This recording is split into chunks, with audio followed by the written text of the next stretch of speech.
Hello दोस्तों, जैसा कल मैंने ओरिएंटेशन क्लास लिया था। पहली क्लास ओरिएंटेशन क्लास कहा जाता है, जिसमें मैंने आपको बताया था वाङ्मय क्या है। यानी कि अपनी जो बोलचाल की भाषा, मतलब अपने जो मौखिक या लिखित भाषा को प्रस्तुत करना या भी व्यक्त करना, वही वाङ्मय होता है।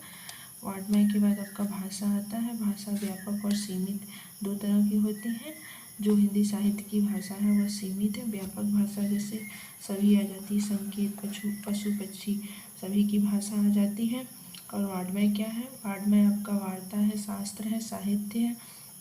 वार्ता है, शास्त्र है, साहित्य। वार्ता जो होता है और सामान्य बातचीत की भाषा होती है, जिसमें अर्थ को ज़्यादा महत्व दिया जाता है शब्दों की तुलना में। और शास्त्र जो होता है उसमें जैसे कि किताबी भाषा होती है, विज्ञान के सैद्धांतिक बातें, ये सब शास्त्र होते हैं। और साहित्य क्या होती है? वाङ्मय का वह हिस्सा जो शब्द और अर्थ के बीच होता है। शब्द और अर्थ में प्रतिस्पर्धा आपकी होती है। अब यहाँ आते हैं साहित्य। साहित्य जो है आपका शब्द प्लस अर्थ दोनों में प्रतिस्पर्धा होती है।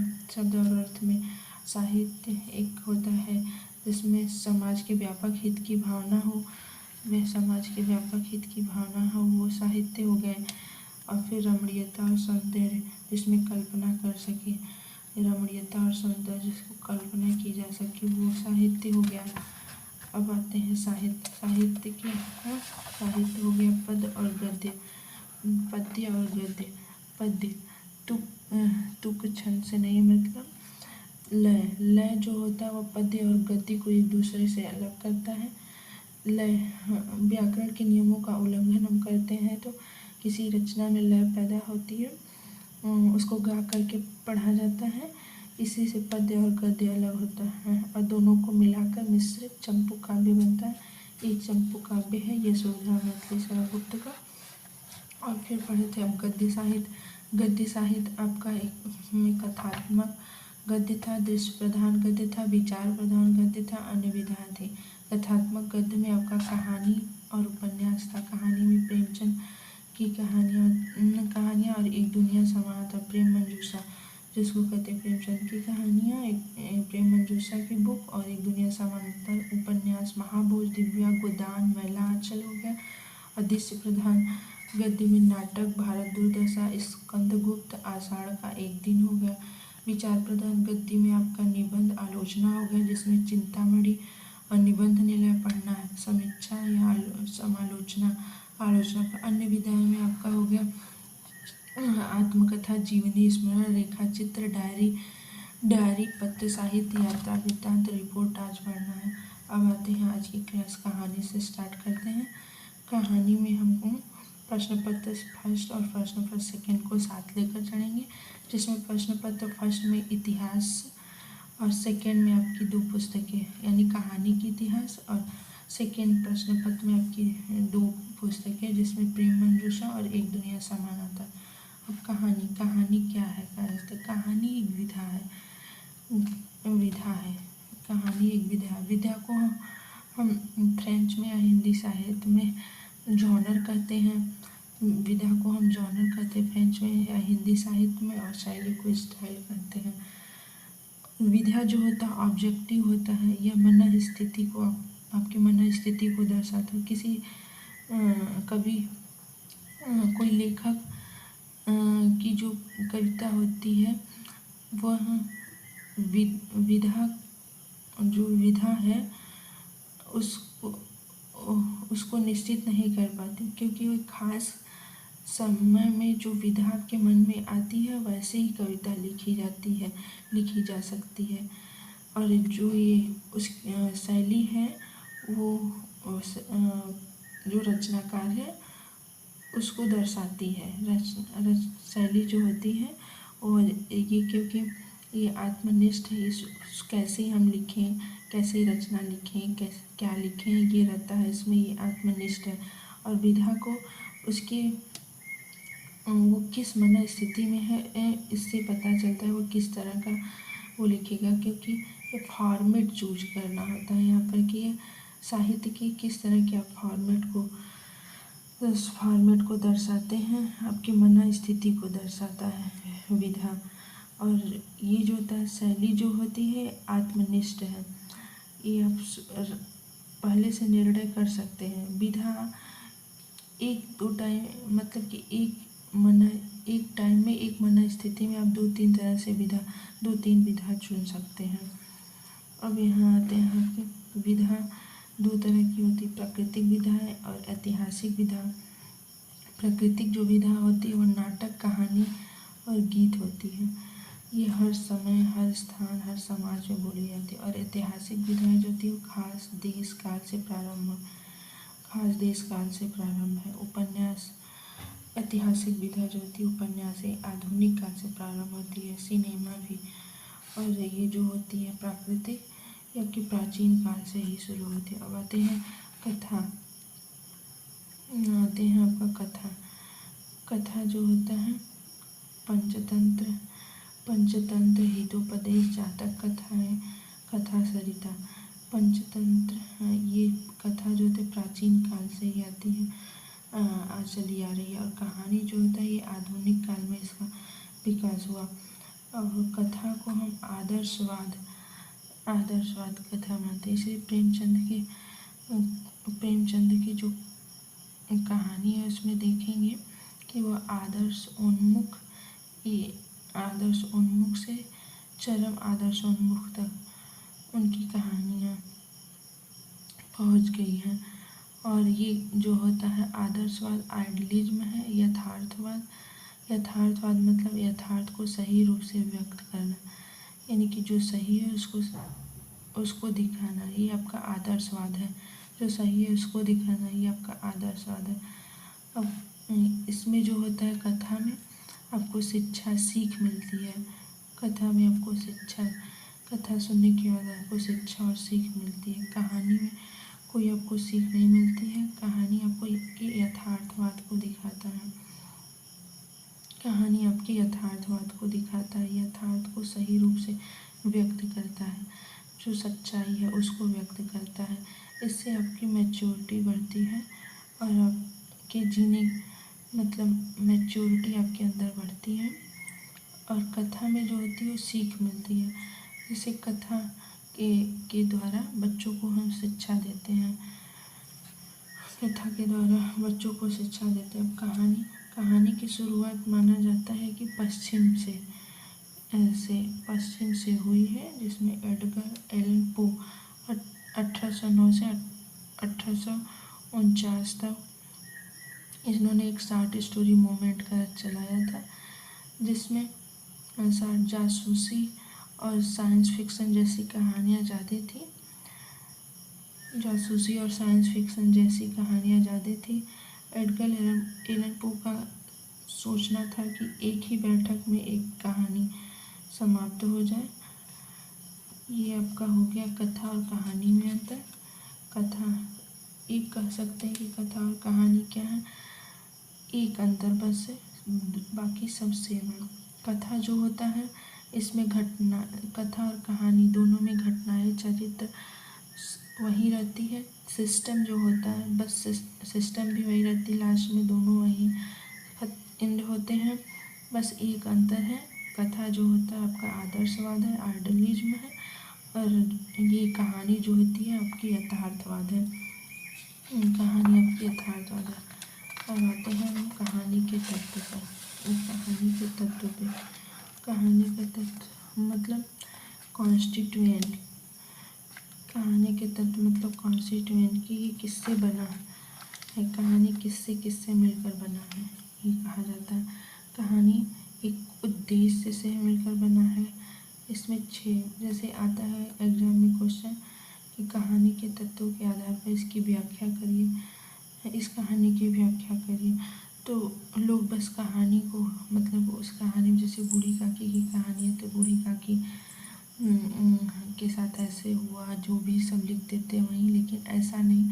ये पूरे 6 तत्व को हेडिंग में डालना है और थोड़ा थोड़ा आपको लिखना है 6 के बारे में कि उसमें उद्देश्य उद्देश्य क्या है उस कहानी का, कथानक और कथा वस्तु कैसा, पात्र चरित्र कैसा, कैसा वातावरण है, भाषा शैली कैसी है और कथोपकथन या संवाद कैसा है। इसमें उद्देश्य क्या है, उद्देश्य आपका विचारधारा दर्शन, यानी कि उद्देश्य में क्या होता है कि थोपा हुआ ना हो, घुला हुआ हो, कोई चीज़ थोपा हुआ ना हो, घुला हुआ हो। उद्देश्य ये रहना चाहिए। इस तरीके से आपको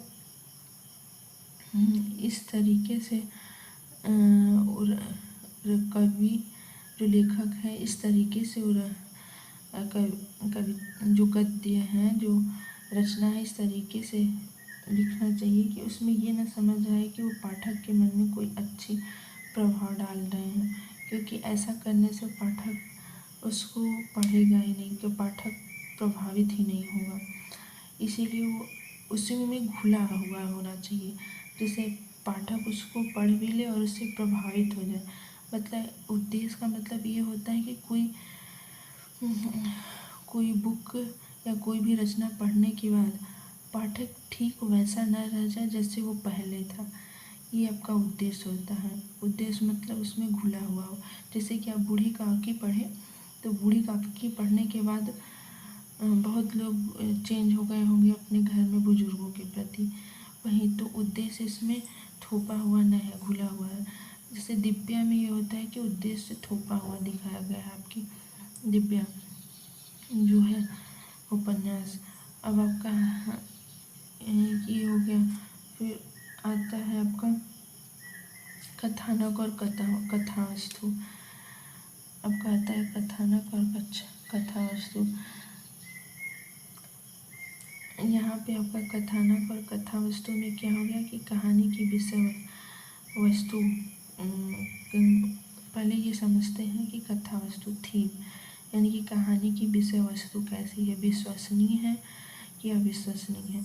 विश्वसनीय मतलब कि यही सच है। मनु भंडारी की पढ़ेंगे उपन्यास तो उसमें उस जैसे एक एज पर जाएंगे तो आपको उपन्यास पढ़कर लगेगा कि हाँ ऐसा होता है, तो एक विश्वसनीय है, क्योंकि मैच्योरिटी इंसान को आते आते आती है। तो एक एज 30 की एज तक जाएंगे तो आपको लगेगा कि हाँ ऐसा होता है, तो ये विश्वसनीय कहानी है ऐसा लगेगा।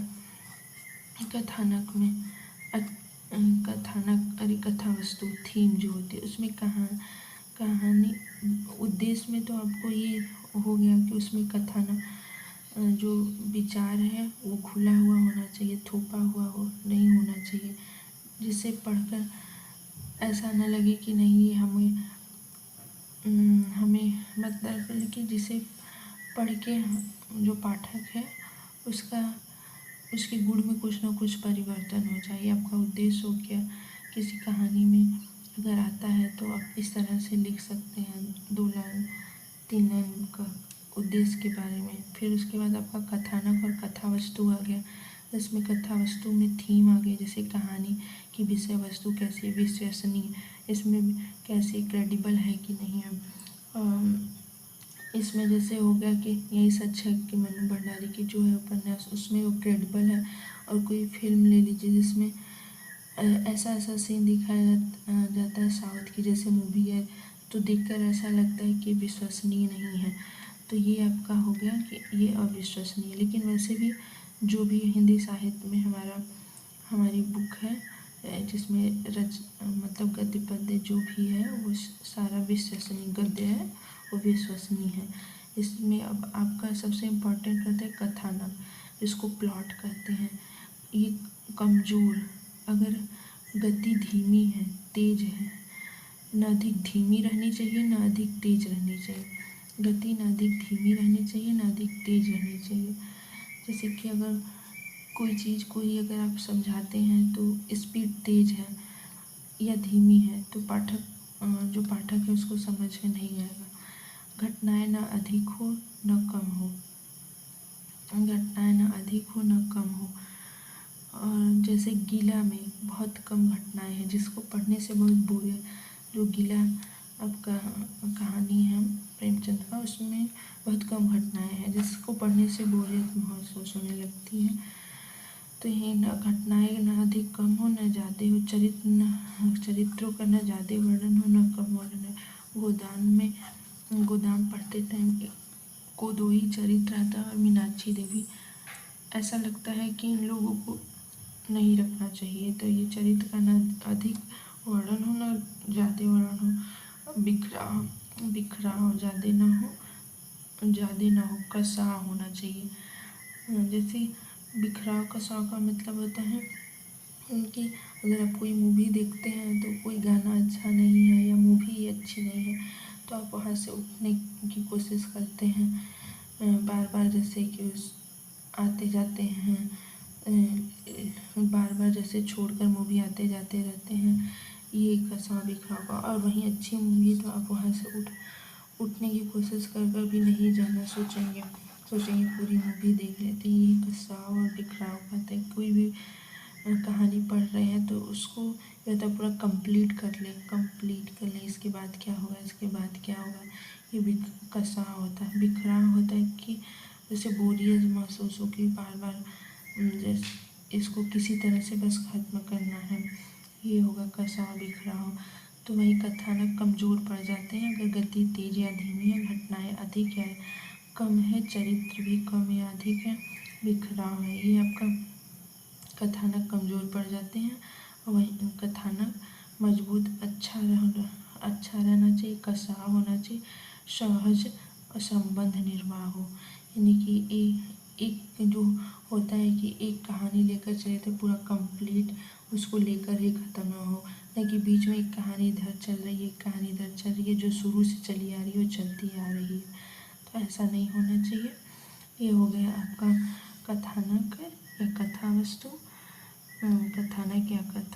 कथानक आप समझ लिए होंगे। कथा वस्तु में विश्वसनीय होना चाहिए और कथानक में जो होता है कमज़ोर चरित्र होंगे उसमें गति तेज या धीमी होगी और घटनाएं कम या ज़्यादा होंगी, बिखराव होंगी। जो अच्छा होंगे उसमें कसाव होगा, सहज संबंध निर्वाह होगा।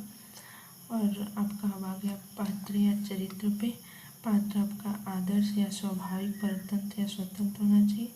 वातावरण जो होता है पूरा परिवेश महसूस होना चाहिए। प्रकृति, सामाजिक, मनोवैज्ञानिक, भौगोलिक जो भी है। भाषा शैली आपका वातानुकूल होना चाहिए, स्थान व समय के अनुरूप होना चाहिए। संवाद या कथोपकथन, चरित्र की सीधी बात हो, छोटा हो, गतिशील हो, चुस्त हो। ये आज आपका है क्लास यहाँ तक। प्लीज़ दोस्तों आपको अच्छे लगे तो लाइक और शेयर कर सब्सक्राइब करिए।